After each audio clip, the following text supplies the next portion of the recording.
ఏ శుభకార్యానికైనా శుభారంభం. Hi hello welcome to Suman TV. నేను మీ రోషన్. ప్రస్తుతం నాతో పాటు ఉన్నారు చిన్న గారు. సో చిన్న గారు అంటే మీ అందరికీ 1989 శివ సినిమా గుర్తుంటే దాంట్లో నాగార్జున గారు, అమలా గారు ఎంతమంది గుర్తున్నారో, దాంట్లో పనిచేసిన ప్రతి ఆర్టిస్ట్ కూడా అందరికీ గుర్తుంటారు. చిన్న గారు కావచ్చు, గొల్లపూడి మారుతీరావు గారు, నిర్మలమ్మ, రామ్ జగన్ గారు, శుభలేఖ సుధాకర్ గారు.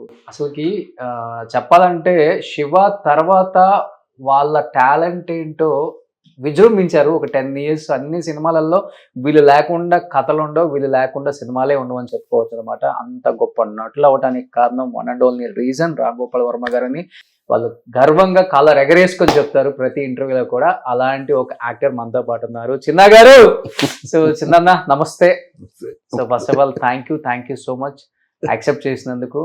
ఎందుకంటే 1980s 90s ఆర్టిస్టులు కొంతమంది బులితెరలో అలరిస్తూనే ఉన్నారు, లైక్ మీలాంటి వాళ్ళు. కానీ చాలా మంది వర్క్ లేక ఇంట్లోనే ఉంటూ ఏదో పర్సనల్ బిజినెస్ చేసుకుంటూ బయటికి ప్రొఫైల్ కనపడకుండా దాక్కుని బతుకుతున్న వాళ్ళని కూడా చూస్తున్నాం మనం. బట్ ఎనీహావ్ మీలాంటి వాళ్ళని అప్పుడప్పుడు ఈటీవీ సినిమాలలో, మాలో, జీలో ఆ సినిమాలు వేసినప్పుడు చూస్తున్నప్పుడు ఎంత ఎంజాయ్ చేస్తామో. మురారిలో మీరు చేసే యాక్టింగ్ కానీ, అంటే ఫ్యామిలీ ఓరియంటెడ్ సబ్జెక్టులు ఉన్న రోజులు మీరు వెలిగిపోయారన్న. ఈ తర్వాత ఈ పాన్ ఇండియా వచ్చిన తర్వాత పాపం ఇలాంటి ఆర్టిస్టులు అందరూ కనుమరుగైపోయారు. అసలు ఉన్న డైరెక్టర్లు కూడా గుర్తించట్లేదు. ఎనీహావ్ గోల్డెన్ డేస్ అని చెప్పుకోవచ్చు. మీరు అందరూ చూసింది. ఇప్పుడు దాంతో పోల్చుకుంటే అసలుకి మనం నక్కకి నాగలోకానికి ఉన్నంత తేడా ఉంది. మార్కెటింగ్ డబ్బులు ఇవన్నీ పక్కన పెడితే మీరు చేసిన సినిమాలు, మీరు అనుభవించిన అదంతా అది వేరే విషయం.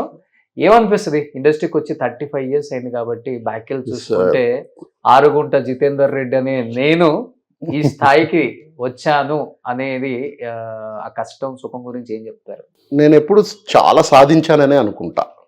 ఎందుకనంటే నిరుత్సాహపడను. ఇది ఎక్స్పెక్ట్ చేయాలి ఈ పొజిషన్. నేను ఫస్ట్ ఫిల్మ్ ఇన్స్టిట్యూట్ చేయడానికి వచ్చి 86లో 87 చేశాక ఐ గాట్ గోల్డ్ మెడల్. అక్కడ గోల్డ్ మెడల్ వచ్చింది. గోల్డ్ మెడల్ వచ్చాక ఇంకా అక్కడి నుంచి ట్రయల్స్కి చెన్నై వెళ్ళాలి. హైదరాబాద్లో ఏం లేదు అప్పుడు. చెన్నై వెళ్ళాక, చెన్నై కూడా కొత్త నాకు అప్పుడు. మా ఊరు చెన్నైకి దగ్గర అయినా చెన్నై కూడా కొత్తే.